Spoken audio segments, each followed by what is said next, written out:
Okay, hello children. Now let's start with chapter number 24, which is data handling. First, let's talk about what the term data stands for. Data means any information which is in the form of numbers. It can be of two types. It can be raw, that's in the original form. It can be group, that means classes or groups. Now, what's an array? When you arrange your data in either ascending form or descending form, you call it an array. Representation of data. Now, we can represent the data or we can show the data in two different ways. First method is we can draw a frequency distribution table or we can make a bar graph. Let's talk about frequency distribution table. Frequency distribution table is made of, say, ungrouped data. Let's take one example. So we have one example where shoe sizes of 20 men are given. And first thing is what we do, we make an array out of it. That's arranging the data either in ascending or descending order. And then we make, this is called the distribution table, shoe sizes, tally marks and frequency. Frequency basically means like shoe size 3, how many times it's given, number of times it is given, that is the frequency. Same way 4, 5, 6 and we write it down as the frequency. But what is tally? Tally is just writing the frequency by putting vertical lines. Now how do we put vertical lines? This is putting 1, 2, 3, 4. Maximum we can put 4 only. So if we have to put fifth line, it will always be a diagonal line. So every fifth line is a diagonal line. So 1, 2, 3, 4, 5 and 6, 5, 6 and 7, 5, 6, 7 and 8, 5, 6, 7, 8 and 9 and 5 and 5 is 10. That's how we make the tally marks and then we total up the frequency. Now the previous one was frequency distribution of ungrouped data. Now talking about frequency distribution of group data. Now suppose the weights are given. So many weights are given. We'll see what is the lowest and what is the highest weight. So minimum weight, that's 30. Maximum weight, which is 57. Now range means the difference between the maximum and the minimum weight is called the range. Now we have to make class interval. As the lowest weight is 30. So we make class intervals like 30 to 40, 40 to 50, 50 to 60 and so on. But we can also go for an interval of 5. 30 to 35, 35 to 40, 40 to 45, 45 to 50 and so on. Now here the question arises, if we have, say in the first one, if we have 40, now 40 is in the first class interval as well as the second class interval, so where to include it? So the number is always included in the lower limit. So 40 will not be taken here because this is the lower limit, this is the upper limit. Like in one interval, this is the lower limit, this is the upper limit. It's always taken in the lower limit. So we'll be taking it in the next group. So first we'll make the class intervals or the groups.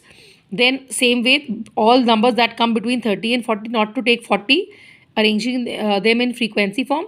And for the same frequency, we'll be writing the tally marks, totaling up the frequency.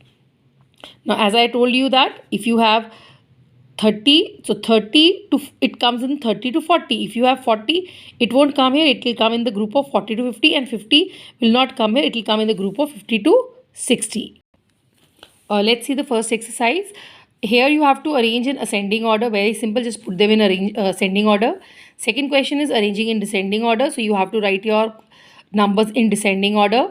Now you have to make a frequency distribution table for the following. Now this is like a normal frequency distribution table. The group is not required. We can do it simply. Like for question 3, frequency distribution table, we can put the data in ascending or descending order, then writing down the frequency for it and then putting it in a tally marks. Next, similarly, we have question 4, that weight of 40 student is given and you have to make a grouped frequency distribution table using suitable class intervals. Now for this, we have to choose the class intervals on our own. So first thing is we try to find out what is the lowest and what is the highest value.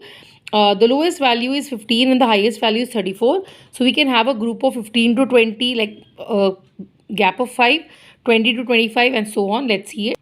So we can have it like that, 15 to 20, 20 to 25 and so on. Then putting the frequency and the tally marks for it. So the class size is 5 because there is a difference of 5. 20 minus 15, this is 5. Or we can also go for a group interval of 10 to 20, 20 to 30 and so on. This is our personal choice, what type of group we want.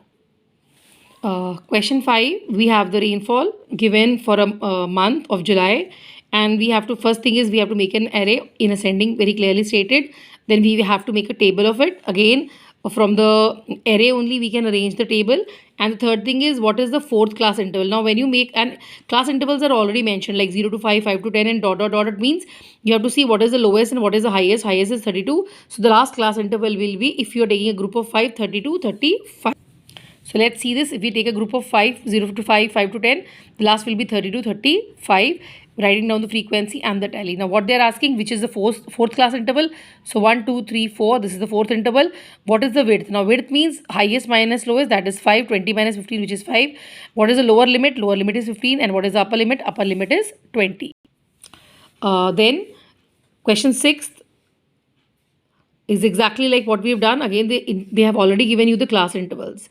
Number 7 is again same, only you have to make a frequency distribution table and intervals are already mentioned here. Now question number 8, question number 9, these are the fill in the blanks and we have to do it in the question, finding out the class size, lower limit, upper limit, and if lower limit and upper limit is given, we have to find the class interval. Now here for question number 9, they have given you the class interval. This is inclusive, means when in the first group 16 and 20 both will be taken because these groups are not connected.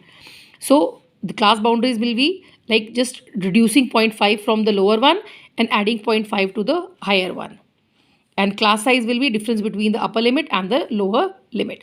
Now coming to the second segment, which is the class limits, lower will be the original lower limit and upper will be the original upper limit, and class marks will be the lower limit plus the upper limit divided by 2, which is 18. 16 plus 20 divided by 2, which is 18. That's how we find it out. And the rest parts you can do it yourself.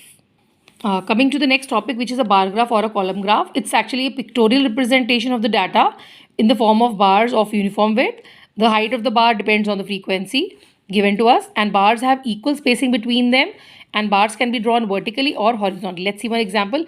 Now the horizontal line is called x-axis, the vertical line is called y-axis. We leave one box and we take one box for one value. Then again we leave one box and we take one box for one value, and so on, depending on how many values are there. We always make a scale. Scale means what value we are choosing on the y-axis. So scale is always for the y-axis. You can shade it with crayons or colors, or you can draw this line, or you can keep your graph simply plain as it is.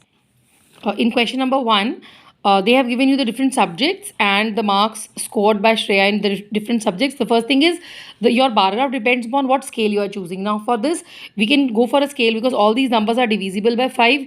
We can either go for a scale of 5 or we can also go for a scale of 10. So let's start the solution.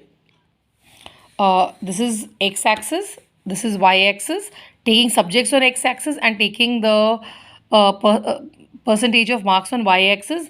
Now what scale? I am choosing a scale of 10, so I'll write on y-axis 1 box is equal to 10. So for Hindi it's 75. 75 will come between 70 and 80. For maths it is 90 directly, 95, so it will come between 90 and 100. For English it is 60 directly, we can have 60. For science it's 70.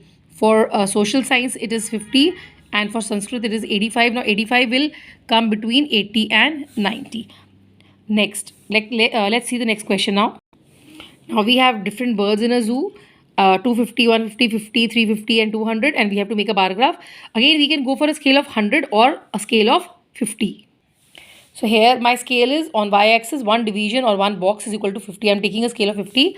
So your x-axis will be the creatures and your y-axis will be the number of creatures, birds, and it's a scale of 50. So all the values can come directly. Suppose you're taking a scale of 100. So 50 will come between 0 and 100. This is O, where the value is 0. Number 3, you can try out yourself. Now moving on to question number 4. Here again we have to make a bar graph. 920, 1200, 780, 1280, 1040, 650. So here I'm going to choose a scale of 100. Let's check the graph. That's the graph. Scale on y-axis, 1 box is equal to 100. Now this is my x-axis. These are the months. This is my y-axis. These are the number of bulbs produced. So for March, 920. Now how to take 920? Just see. This is 900. This is 1000. Between 900 and 1000, there are very tiny small 10 boxes. So 920 will be 910, 1 small box, 920, 2 small boxes. 780, between 700 and 800, 710, 720, 730, 740 and like that, 8 small boxes. Now there were 2 questions. Total bulbs produced, so you add the bulbs for every month, that will be 5870, and maximum bulbs were produced in which month, and you can see the graph yourself. You'll get to know that maximum bulbs were produced in the month of June. This chapter finishes here. Thank you, beta.